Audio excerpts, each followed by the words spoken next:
এই নৃসিংহ চতুর্দশী ব্রত পালন করতে গেলে সারাদিন উপবাস থেকে করতে হবে।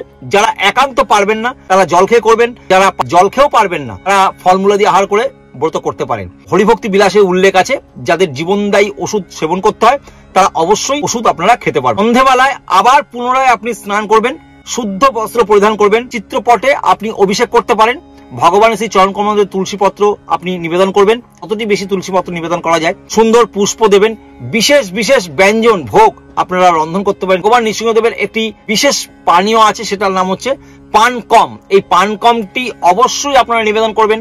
কিভাবে পানকম করবেন? ঠান্ডা জলের মধ্যে গোলমরিচের গুঁড়ো দেবেন, পরিমাণ মতো লালমিছরি দেবেন এবং আদার রস দিয়ে এই পানকমটি তৈরি করবেন এবং এই পানকমটি ভগবানের ভোগের ওখানে আপনি নিবেদন করবেন। ভগবানের সবথেকে প্রিয় ফল আম্রফল, এই পাকা মিষ্টি আম নতুন বছরের, এটি ভগবানকে নিবেদন করবেন অবশ্যই।